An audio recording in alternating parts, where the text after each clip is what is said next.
Okay. Wait lang. Zoom in natin. Sorry. Alright, nakikita niyo po yung screen ngayon? Yes po. Alright.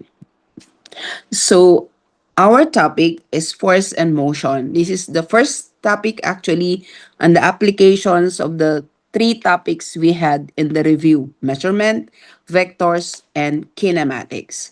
So, for this lesson, you will be applying the Newton's second law of motion. So, we will be more on the application of Newton's second law and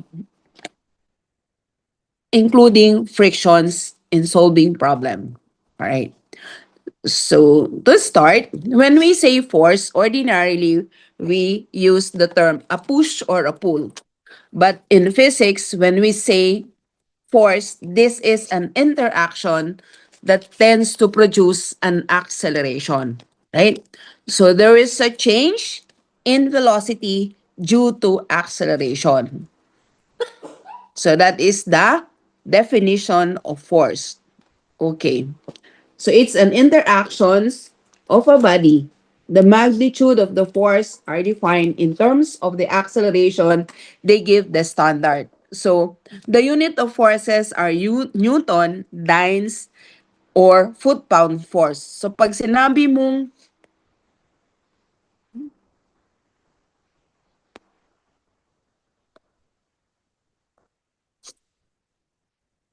Okay na. pag sinabi mong Newton, 1 Newton force, that means that I can accelerate a 1 kilogram body by 1 meter per second square. Yun ang equivalent ng 1 Newton force. That's why the unit of Newton is equivalent to kilogram meter per second square. Okay? So from the definition of force alone, dinidescribe niya na yung Newton na unit. Alright. So there are also different kinds of forces. Okay? First one is weight. Weight is a force that pulls the body directly towards a nearby astronomical body. Okay? So this is the gravitational attraction. So the direction of the weight is always vertically downward. Ito yung direction ni weight. Weight in physics is entirely different from mass. When we say mass, that is just the matter content of the body. Weight is a force, so the unit of weight is in Newton, dynes, or pounds. The equivalent of weight is mass times gravity.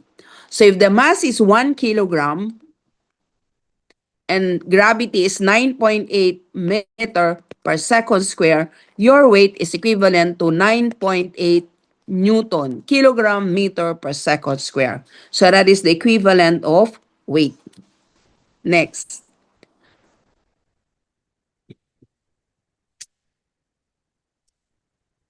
The next type of force is a normal force. This force is present when there are two surfaces in contact. The direction of the normal force is always perpendicular to the surface. So, when the surface is horizontal, these are two surfaces in contact, this is your normal force. So, when the surface is inclined, this is the direction of your normal force. Always perpendicular or make 90 degrees with the surface in contact. So I repeat, the normal force is present when there are surfaces in contact. And this is the direction. Next, friction force. Same as the normal force, friction force is also present when there are two surfaces in contact. Ito naman ay kumokontra sa motion ng body. So, nasa in-between siya. Ito yung friction force. Right? So ito na, if it's an inclined plane, kung pababa yung body, paakyat yung force. Okay? So, friction is present when there are two surfaces in contact. Ang direction niya, laging nag-oppose, kumokontra. Alright. Next is the tension force. A tension force is a force present naman when there are strings, ropes, or cable supporting an object, attached to an object. So a tension force pulls in the direction of the rope and it is exerted uniformly along its entire length. Anong ibig sabihin nito? Okay? The magnitude of the tension is distributed evenly unto the entire length of the string, rope, or cable. So in short, isang string, isang tension lang. Kung dalawa yung string na nagsusupport sa body, meron kang dalawang klaseng tension. Say for example, an elevator. There is a cable supporting the elevator. So, ito yung direction ng tension, away from the body being supported. When a certain body naman is being supported by two strings. Okay. So, dalawang string, dito meron ka ngayon dalawang tension. Ito yung direction ni tension. So, I'll repeat. The tension force is present kung merong string, rope, or cable that is attached to an object, supporting an object. Okay? Ang direction niya away from the body being supported. So, those are the four kinds of forces. Okay. So, bago naman natin i-apply yung Newton's second law, let us review the three laws. The first law is the law of inertia. A body at rest will remain at rest, and a body in motion will continue to move in motion at constant velocity in a straight line. So, meaning there is no acceleration. Okay? So, net force is equal to 0. So, if a body is being acted upon by different forces of different magnitude and of different direction, if the body is at rest or moving in uniform motion, wala kang net force. Your resultant is 0 or summation of F is 0. Hence, wala ka ring acceleration. Acceleration is 0. Okay? Next, the Newton's second law. So this is the law of acceleration. Ito yung concentration natin ngayon. Ang ibig sabihin lang nito, when there is a net force, meron kang acceleration. And that acceleration is directly proportional to the force. Ibig sabihin, mas malakas yung force, mas mabilis yung acceleration or mas malaki yung acceleration. So pag dinoble mo yung force, madodoble rin yung acceleration. But inversely proportional to the mass. So pag dinoble mo yung mass, the acceleration is reduced by 1/2. Directly proportional to the force, but inversely proportional to its mass. So take note, our equations that we will be using here is not just simply F equals mass times acceleration, but it is the net force because we had discussed already the 4 different types of forces. So, yung net nun, yun ang magpo-produce ng acceleration. Pero kung isang force lang ang binanggit, then as simple as F equals ma. Or, in calculus, that is dv over dt. Acceleration is the change in velocity. All right. Newton's third law is just an action-reaction forces, which means forces comes in couples. Okay? Whenever one object exerts a force on another object, the second force exerts a reaction force of equal magnitude but in opposite direction to the first force. Just like you right now, if you're sitting on a chair, so you're acting a force towards the chair equivalent to your weight. And the chair exerts a normal force in equal magnitude. So kung 50 kilogram ka, 50 kilogram din. But in opposite direction, that would be towards you already. Kaya pag ikaw mabigat tas inupuan mo isang maliit na chair na hindi ka kayang i-counteract, so ano mangyayari? Masisira yung upuan because according to third law, it should be a action-reaction. Okay. So we now go to the application of Newton's second law. So ang equation lang natin dito ay summation of F is mass times acceleration. Right? These are some tips or procedures or strategy on how you're gonna apply the Newton's second law. So you have to draw a simple neat diagram of the system. Okay? So it is a problem solving. So you're going to draw the system to visualize. And then isolate the object of interest and draw the force diagram, or we call it free body diagram. You isolate normally kung saan yung unknown. And then, include the forces exerted by object in its surrounding. For system containing one object, draw separate diagram for each object. Okay.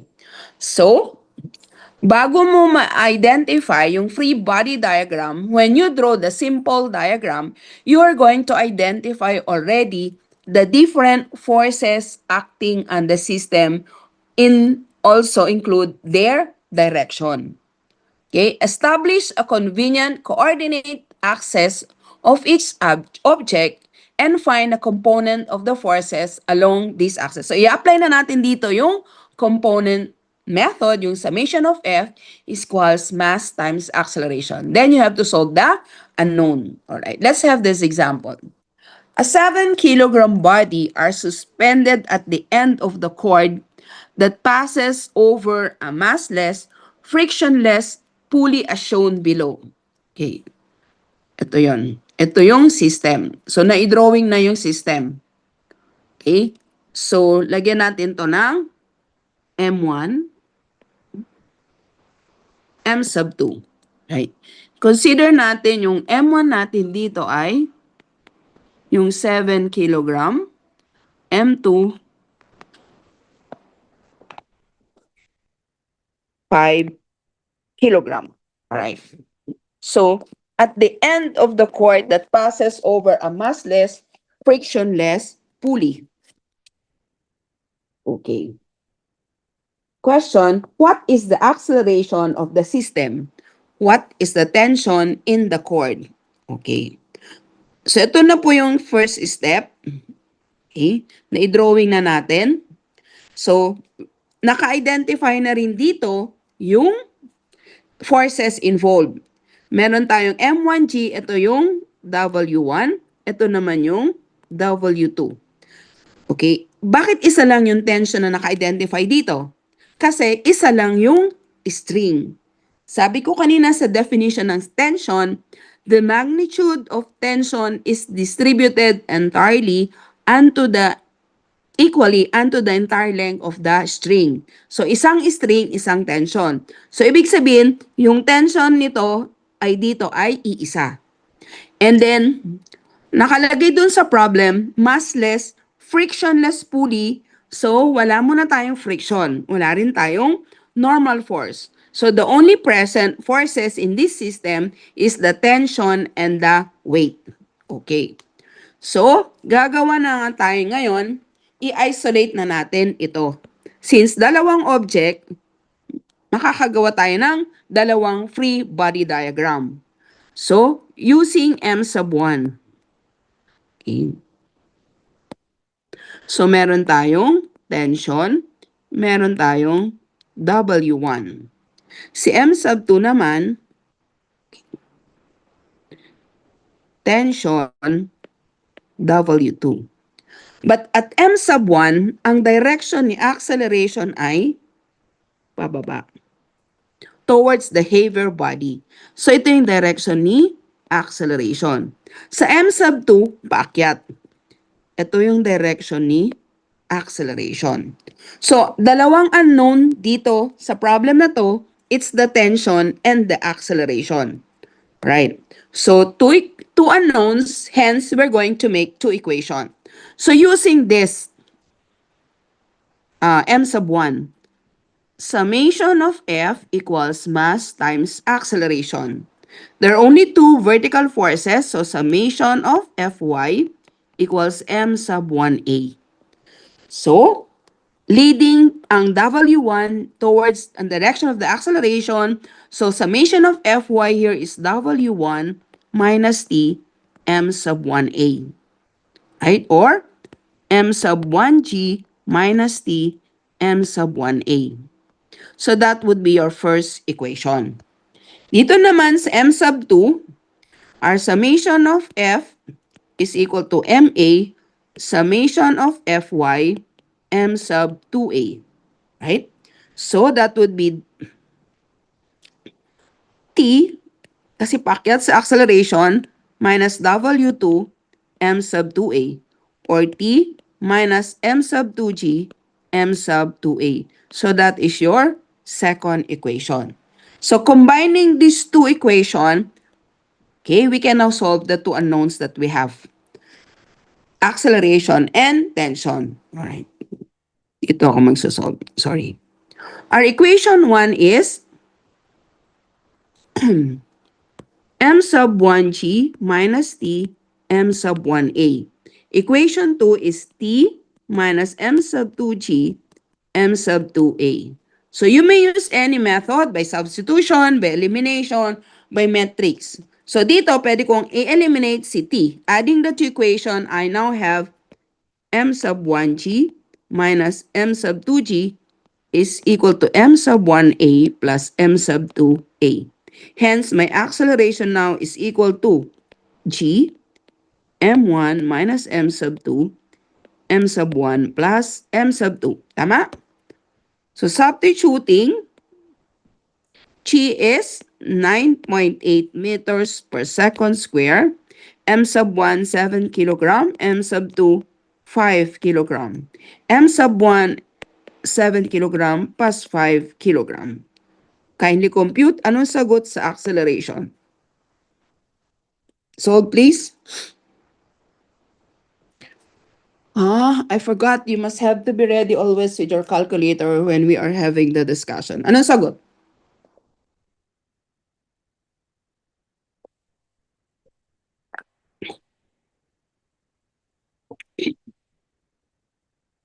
Ano ba sagot? Di ba makompute yan?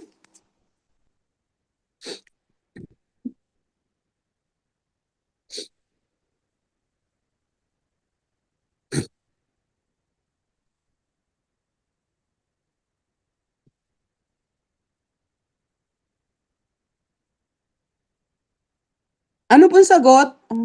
1.63 po. 1.63 meters per second square. If you give the answer, it must have a unit. All right? So the kilograms are canceled. So, for tension, you may use any of these two equations now, 1 or 2. So using the second equation, T is equal to m sub 2g plus m sub 2a. So that is m sub 2 g plus a. So that is 5 kilogram, 9.8 meter per second square plus 1.63 meters per second square. So anong sagot si tension? Ano po sagot?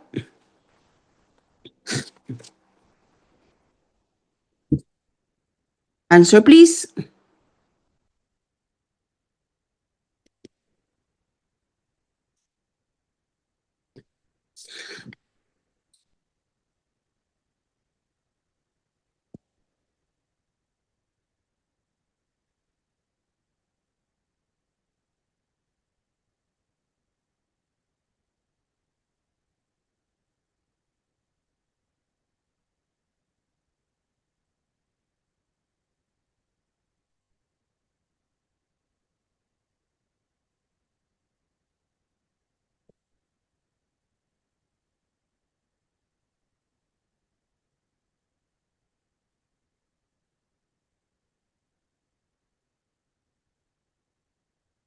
Hello?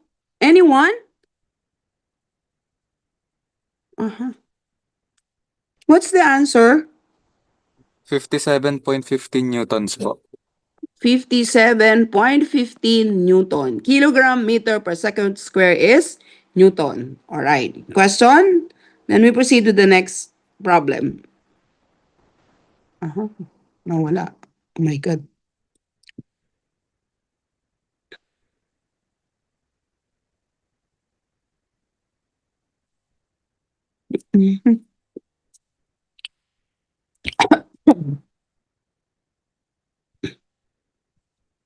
Next. Right. Problem number 2.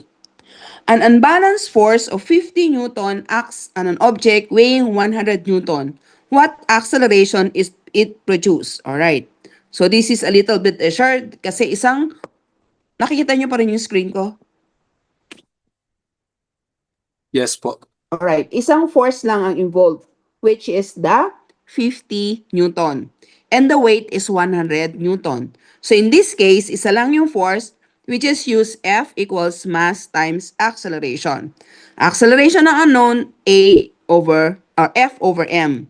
So substituting, right? Weight ang given, hindi mass, so you have to get the mass first. W is mass times gravity, so you can get the mass. Substituting, this is your acceleration, right? So, this is only for F equals ma, and it can only be used if there's only one force involved in the system. Okay? So, 4.9 meters per second square. Next.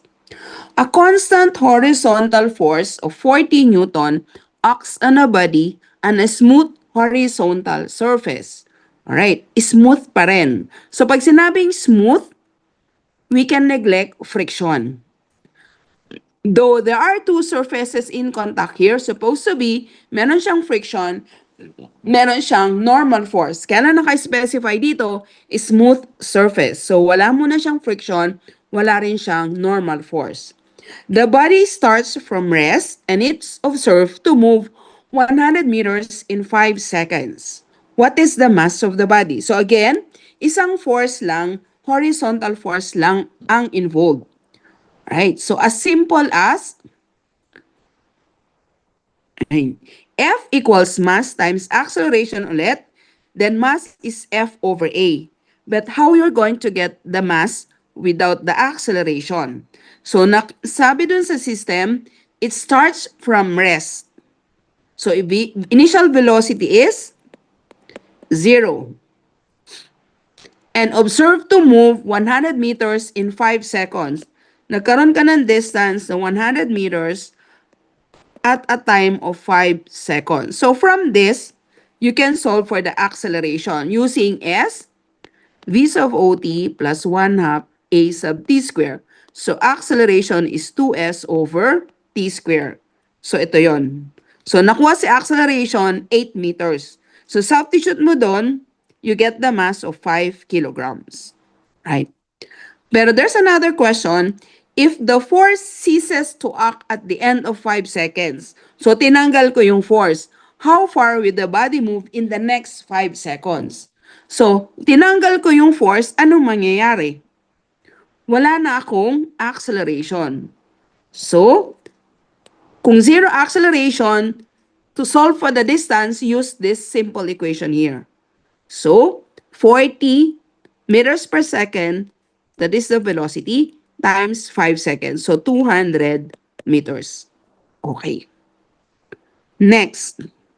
An elevator with a mass of 2,000 kilogram rises with an acceleration of 1 meter per second square. What is the tension in the supporting cable? So this is the system already. So this is your tension and this is your weight.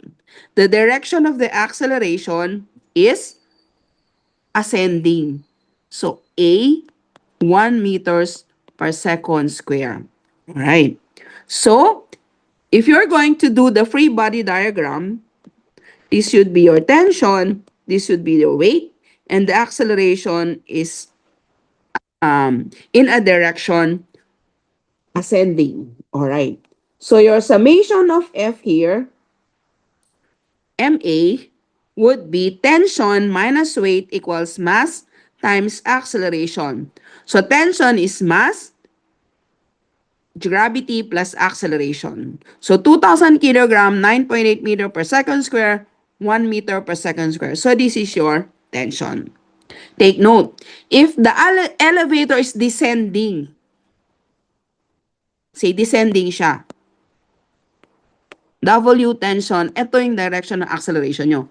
Yung summation of F nyo ay W minus T equals MA. Ito yung equation nyo if it's ascending. Ito yung descending. Your equation should be towards the direction of the acceleration. Kasi nagkaroon ng acceleration dahil may net force. May sobra. Okay. So, pag walang binigay na direction ng acceleration, you can always assume. And if you got a negative value, it only mean in the opposite direction. But the magnitude is the same. Yung direction lang. Alright. Another problem. A 100-gram mass lies on a frictionless table and a cord is attached to one end as shown here. Alright. The cord passes over a massless, frictionless pulley at the edge of the table while a 10-gram mass hangs at the other end. Find the acceleration and tension in the cord. Alright. So, nilagay niya ulit frictionless table. So, wala tayong friction force, wala tayong normal force dito sa horizontal plane na to. Right? So, the forces are only again tension dahil may cable, may cord, at meron tayong dalawang body. So, this is also your weight. So, dalawang body ulit yung system. Pag gawa natin ng free body diagram, we can have two free body diagram. Since dalawa yung unknown, tension and acceleration. Okay. So, na-identify na dito yung dalawang forces present, tension and the weight. This time naman, i-identify nyo yung direction ni acceleration.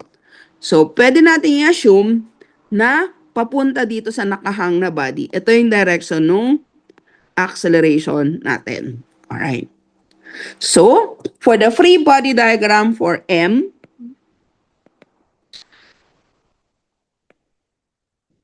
ito yung tension, ito yung weight. Ang direction ni acceleration dito ay papunta sa kanan. Dito naman sa maliit na M, okay, ito si tension, ito si W.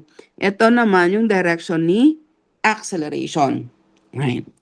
So, pag ginawa natin yung summation of F equals mass times acceleration dito, horizontal yung direction ni acceleration, horizontal din yung force, so summation of Fx equals MA. Right? So, T is equal to MA. Because W here would be 0 sa summation of Fx. W cosine 90 is 0. So, your first equation is T equals MA. Dito naman, summation of F equals MA. Vertical forces, so summation of Fy is MA. So, that would be W minus T is equal to MA. Or Mg minus T is MA. Equation 2. Right? So, to solve one or the other, we can substitute T here. Right? Substitute equation 1 in equation 2. So, M sub G minus T. T is equal to M A. Is equal to M A. Right? So, acceleration therefore is equal to mg m plus m. So, substituting, we have mg is 10 grams. G, using grams, is 980 centimeter per second square, 110 grams. 100 plus 10. So, ilan yung acceleration? Ano pong sagot sa acceleration? 10 times 980 divided 110 is equal to 89.09 kilogram per meter squared po. or 89.1 Kilogram meter per second squared. centimeter per second square. Because your acceleration here is 980 centimeters per second square, makakancel yung gram, right? So the unit of acceleration is centimeter per second square. 980 po tayo. Right? So tension, dito natin substitute na lang, MA, 100 gram times 89.1 centimeters per second square. So ilan si tension? 89, 8,910 watt. Anong unit? Gram, centimeter per second square is equal to? Anong unit ng tension? Newton. Newton is kilogram meter per second square. Gram, centimeter per second square is equivalent to what? Dynes. Okay. Hindi ko pa ba nabanggit yon? Okay. Sa MKS unit, Newton is kilogram meter per second square.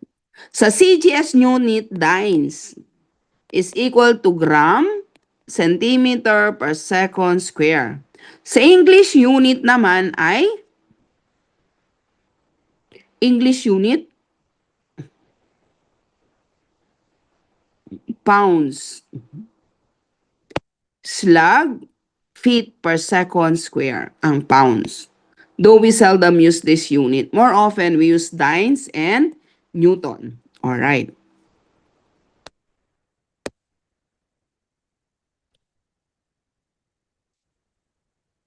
Next problem. Two inclined planes are arranged as shown. The two bodies, 8 Newton and 10 Newton, are tied at the ends of a cord that passes over a massless, frictionless pulley. Find the acceleration and the tension in the cord. Alright. So, sinabi ulit, friction. So, wala muna tayong friction force. Sinabi ulit na frictionless. So, wala muna tayong normal force and friction force. So, dito, pinapractice muna natin how to make the summation of F equals mass times acceleration using only two forces, tension and weight. Okay. So, identify na natin yung iba't ibang forces dito.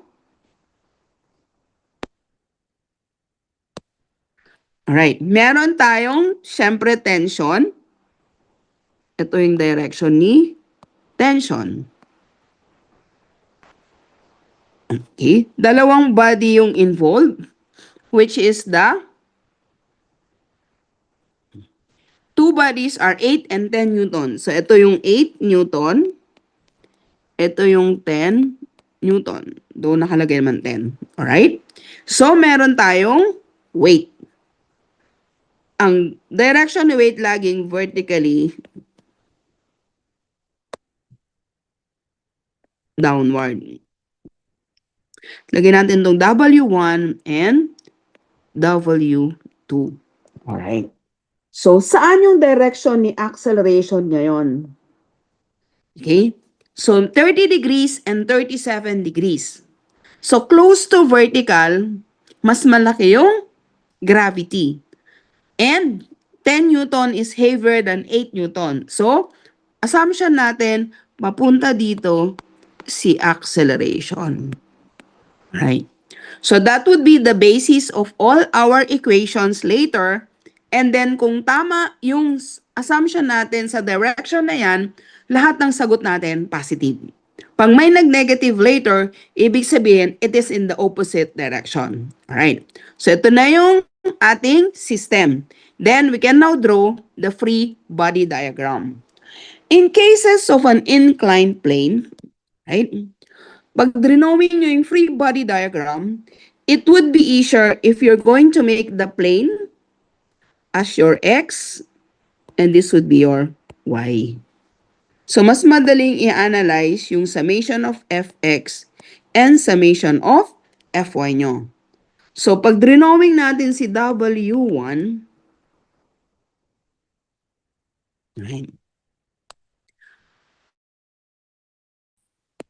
tension.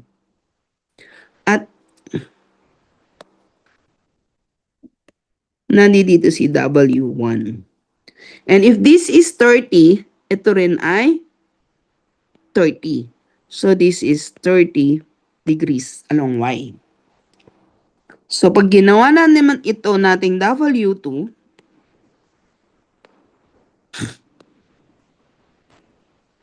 ito si tension.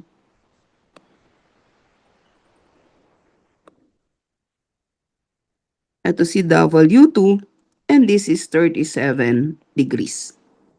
Okay? Dito, papunta dito si acceleration. Papunta dito si acceleration. Right? Then, we can now have our summation of F. Dito sa W1, summation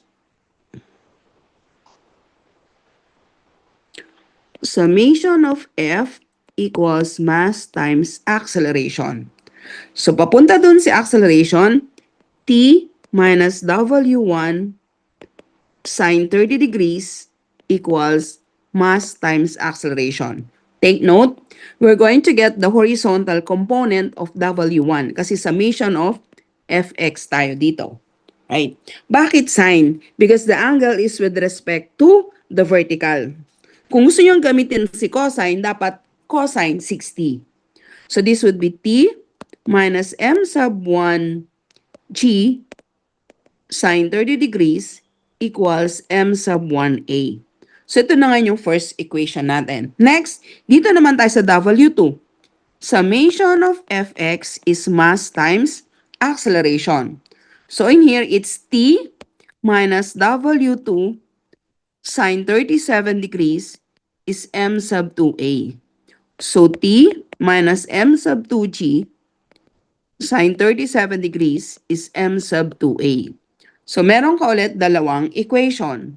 Equation 2 and equation 1. Combine these two to solve for the acceleration. So equation 1 is T minus M sub 1G sine 30 degrees is M sub 1A. I'm sorry. Dito po pala ay ito yung direction ni acceleration, right? So this would be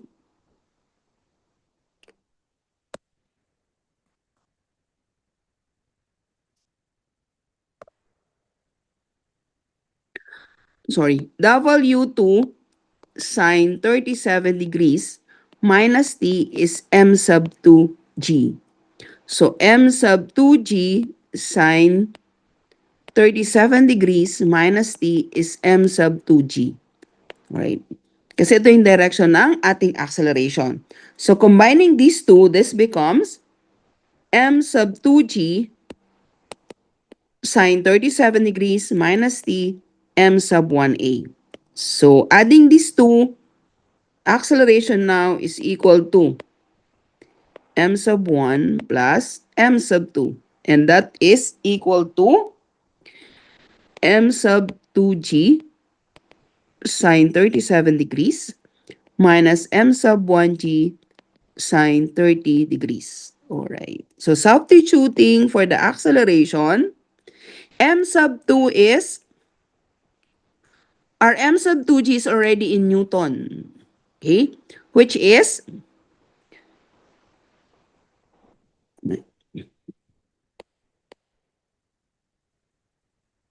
M sub 2G is 10 Newton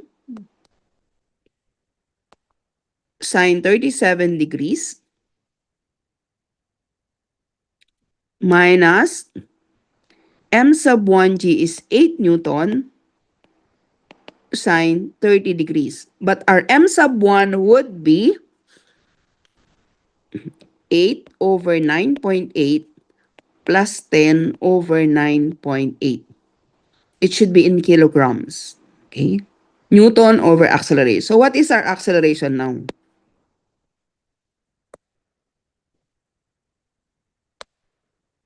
Ano pong sagot?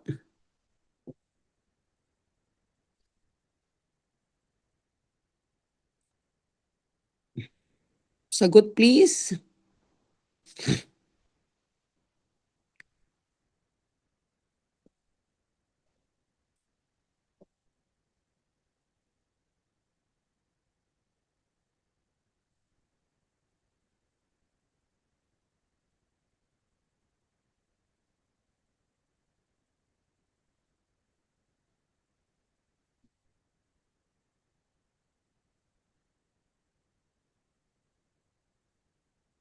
Answer please. Anong pong sagot? So isa-isahin pa natin.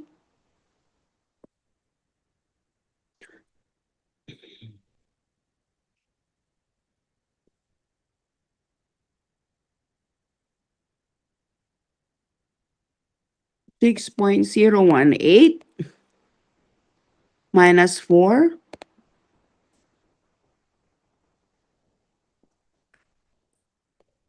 0.816 plus 1.02. Okay, anong sagot?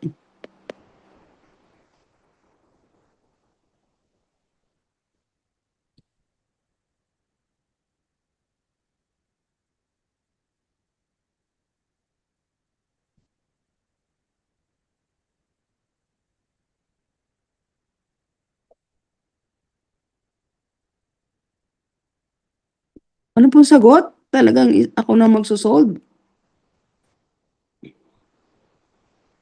Anyone po?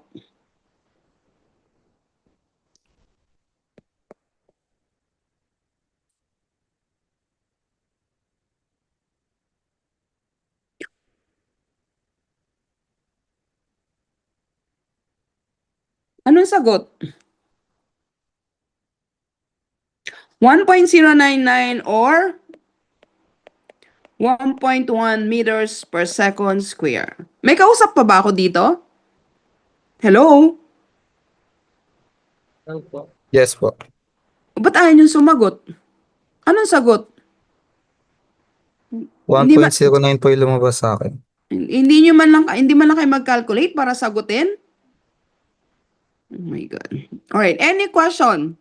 So I have discussed with you the different methods, techniques with different cases and how you gonna do the component method using only two forces, tension and weight. So this time we'll now consider the other two by including friction. Right. So pag sinabi nating friction, this is a force that opposes the motion of the body. So, by definition, negative, right? Oppose. But that friction has a lot of application or function or essential functions. Like what? That opposes the motion of the body.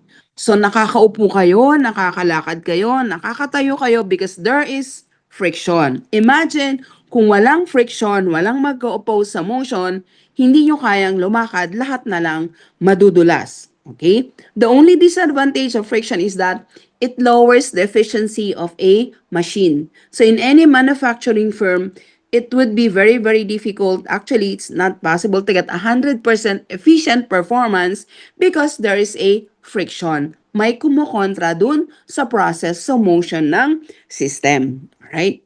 So, meron tayong tinatawag na static friction at kinetic friction. Static friction ay the two surfaces in contact are at rest or in motion, in constant motion. Okay? Exists when an object does not slide along a surface on which it rests even though a force is exerted to make it slide. So, ito yung dalawang forces. Okay. So, between these two bodies in contact, meron akong static friction. F sub S. Kahit itinulak ko pa to, hindi ko siya magagalaw hanggat hindi ko ma-overcome yung static friction. So, that is static friction. Pag naitulak ko na siya at gumalaw na siya, okay, in constant motion, meron ka pa ring kinetic friction.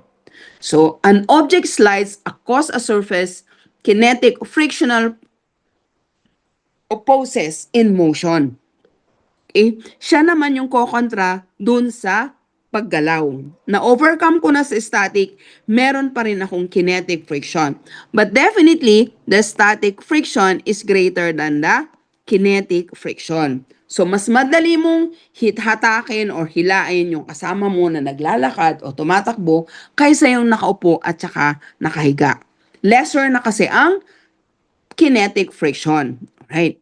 So, the measurement of this friction actually, so meron ka ng friction, meron ka ng normal force, is measured by the coefficient of friction. Okay? The coefficient of friction is equal to the ratio of the frictional force to the normal force. Okay? Mu sub S is static friction, mu sub K is kinetic friction. At mu sub S is greater than mu sub K. Okay? Because this is already moving, ito naman, at rest pa rin sila. So, pag moving na siya, na-overcome ko na kasi yung static friction. The measurement of the mu sub S is the degree of roughness ng dalawang surfaces in contact. Mas magaspang yung surface, mas malaki yung coefficient of friction. Right? So, napapansin nyo sa kalye, pag gumagawa sila ng kalye, ginuguhitan siya, right? Hindi para sirahin yun, pero to add roughness into it. Because the rougher it will be, mas kakagat yung brake. Pag nag-brake, yung gulong mas madali siyang tumigil. Hindi siya mag-skid or mag-slide. So, pag nakita nyo minsan sa mga kalye na made of asphalt, anong mga signage na nababasa nyo? Caution, accident-prone area, slippery when wet. Kasi, ma-fine, mas smooth yung asphalt. So, pag nabasa yun, madulas, at pag nag-brake, sobrang bilis, tendency, mag-i-skid yung gulong. Alright? So, ganun din when you're near the tollway, di ba? Nilalagyan nila ng grid or bakal. Mararamdaman nyo yun pagdaan ng gulong. Why? Signal for you to slow down because you're near the tollway. Kasi in the expressway, you're running around 100 to 120 kilometer per hour. So, hindi pwedeng sudden stop. Okay. So, these are some samples, right? So, when the two surfaces are horizontal, on a horizontal plane, the force is horizontal, okay? So, ito yung friction force, ito yung normal force, force applied, and the weight. So, in this case, when this is in equilibrium, your summation of Fx is equal to 0, walang MA. So, that would be F minus F equals 0. So, F equals F. Same thing for summation of Fy. N minus W equals 0. N is equal to W. So, in this case, your mu is also equal to F over the weight. Okay. Sa inclined plane naman, okay, so, if the force is parallel to the plane, ito yon, and you make this as your X and Y, yung plane, so the friction force is always here. So, yung free body diagram mo dito is, this is the applied force, this is the friction force, the normal force, ito yung W. But if the force is not parallel to the plane, say acting at an angle theta, ganon, like ito yung theta, your free body diagram would be, nandito si F at an angle theta. Alright. So, that's how you're gonna do if the four forces already are present. You need to identify all the forces present, then make the free body diagram, then solve for the unknown. All right. A box weighing 100 newtons starts to move across a horizontal surface when a horizontal force of 25 newton is applied to it. But a force of 20 newton is needed to keep it moving in uniform motion. What are the coefficient of static and kinetic friction? Okay, so ito yung system. Horizontal force, frictional force, normal force, and the weight. So, tinatanong coefficient of static and kinetic friction. Para ma-overcome niya yung static, kailangan mo daw 25 Newton. Pero to keep it moving in uniform motion, 20 Newton. So, ito na yung kinetic at yung 25, yun yung static. So, since horizontal plane to ang free body diagram mo ay N, F, F, W. So therefore, your static friction is F over W. Kinetic friction, F over W. So you just have to substitute the 25 Newton over 100 Newton. Dito naman, 20 Newton over 100 Newton. So this is 0.25. This is 0.2. Okay? Okay. So ito yun. This is the solution. All right. Next question. If the force is not applied horizontally, but in a direction, this is not 330 degrees above the horizontal, find the coefficient of static and kinetic friction. Okay. So, hindi na siya horizontal. Therefore, yung free body diagram mo, magiging ganito. F is acting 30 degrees above the horizontal. Pero si friction force, ganun pa rin. And this is your W.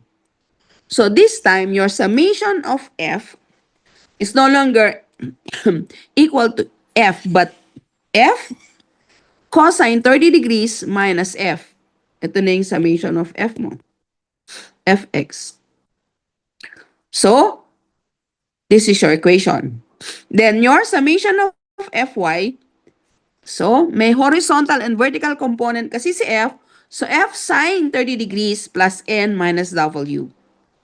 So, this is your mu. F cosine 30 degrees minus W F sine 30 degrees. Okay? So, substituting, that would be, aray ko. For static friction,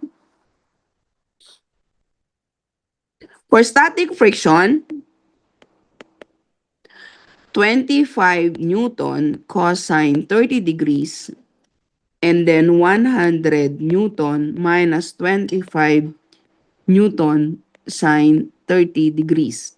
Yung kinetic nyo naman ay, instead of 25, use 20 Newton cosine 30 degrees, 100 Newton minus 20 Newton sine 30 degrees. Pakibigay yung sagot.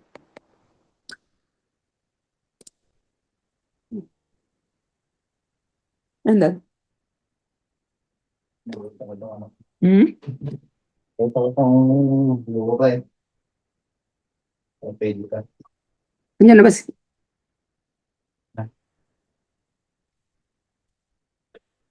Alright, anong sagot? Tagal no? Sa static po, 0.25. Do not round off. 2, 2474. Ako. and the kinetic,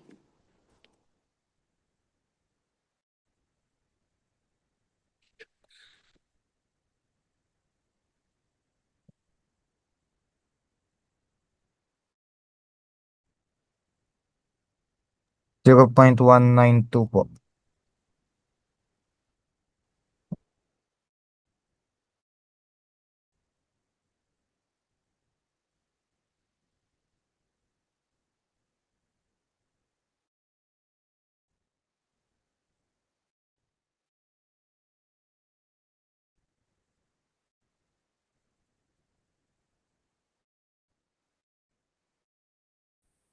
0.19?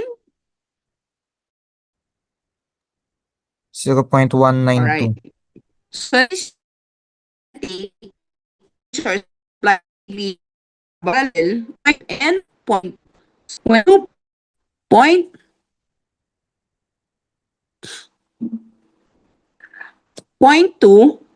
to 0.25, 0.247, okay, lumiit, and 0.2, 0.192. All right. For the next problem, okay,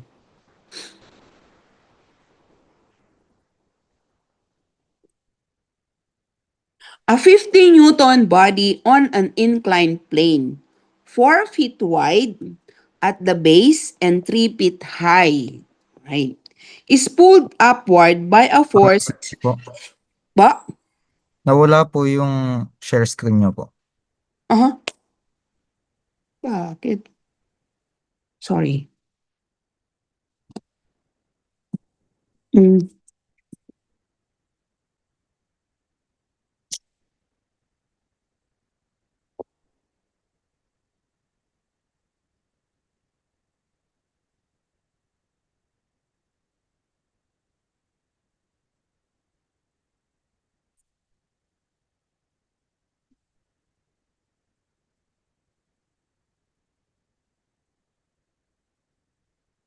Meron na? Yes po, ma'am. Yes po. Right. So this is the last problem. A 50 Newton body on an inclined plane, 4 feet wide at the base and 3 feet high, is pulled upward by a force 30 degrees above the plane as shown. Ito yon. Making the body move upward uniformly. Determine the magnitude of the applied force if the coefficient of kinetic friction between the surfaces in contact is 0.25. So, meron na tayong complete forces, hindi lang weight, hindi lang force, meron tayong friction force and normal force. Right? We have to identify now the different forces in the system. Right? Meron tayong F, it's already given. So, meron tayong weight. Meron din tayong normal force. It is. And of course, meron tayong friction force. Pulled upward, so ang direction ng friction force, pababa, kontra. Right? Uniformly, so ibig sabihin, acceleration is 0. So, ang equation natin dito, hindi summation of F equals ma but 0. Determine the magnitude of the force if the coefficient. So, meron tayong given na mu 0.25. Okay. So, after identifying the different forces, isang object lang naman yung involved. So, isang free body diagram lang tayo ngayon. Right. So, we will make this as our x. Okay. Nasaan ngayon yung force? So, nandito si F. Ito si 30 degrees. Nasaan si W? If you extend that, nandito si W. And this is theta. Right? And the friction force along the x-axis and the normal force along the y-axis. Okay. So this is our x and y. Okay. So 1, 2, 3, 4 forces already are involved. Okay. So, help our component. Summation of fx. Wait lang. Summation of fx equals 0. So using that, that would be f cosine 30 degrees minus f minus w sine theta is equal to 0. So that would be our equation 1. Next, summation of Fy is equal to 0. So that would be F sine 30 degrees plus N minus W cosine theta is 0. So equation 2. So dun sa dalawang equation natin na na-form, meron tayong F, F, and N. Tatlong unknown. So para ma-solve natin to simultaneously, we need another equation. So ano yung equation na yon? Okay, we have the coefficient of friction. So mu is F over N is 0.25. So this is our equation 3. All right. So, therefore, for our first equation, we'll represent it in terms of F and our second equation in terms of N. Then, isubstitute natin sa equation 3. So, this becomes F cosine 30 degrees minus W sine theta. And dito naman, N is equal to W cosine theta minus F sine 30 degrees. All right. What would be our theta? So this is our theta, right? 3 over 4. So sa right triangle, this is 3 and this is 4. Ilan yung hypotenuse? That would be 4 square plus 3 square. 16 plus 9 is 25, square root 5. Therefore, ang cosine theta mo ay adjacent over hypotenuse 4 over 5. Sine theta opposite over hypotenuse 3 over 5. Okay, so we can now substitute. So using, okay, equation 1 and 2 in 3. So mu is F over N is equal to 0.25 is equal to F is F cosine 30 degrees. F cosine 30 is 0.866 minus W 50 Newton. Sine theta is 3 over 5. Over N, W cosine theta, 50 Newton, it's 4 over 5. Minus F sine 30.5. So one equation, one unknown, you can now solve for F. Alright, so what is F equal to? Solve. Please give me the answer.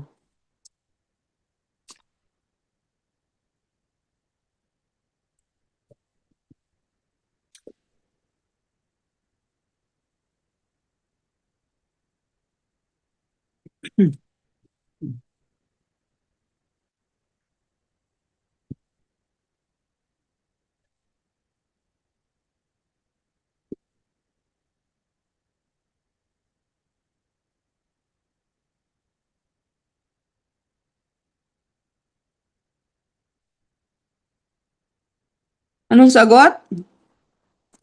We cross multiply? Hala. Anong sagot?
pong sagot, please?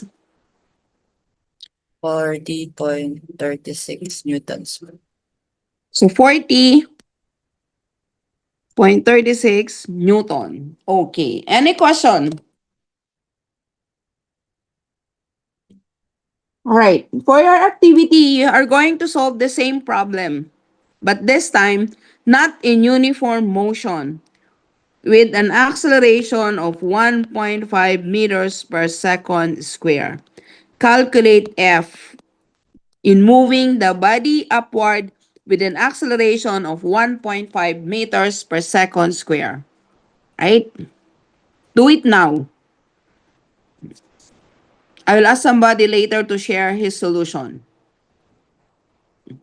In 10 minutes, masasagutan nyo na. Kasi you have to use the same equation except for summation of fx here is equal to ma. Yung Fy, 0 pa rin kasi wala naman tayong vertical acceleration. As is, ito lang mababago. Alright, do it now. 10 minutes. Your time starts now. What is the magnitude of F for an acceleration equal to 1.5 meters per second square? Go.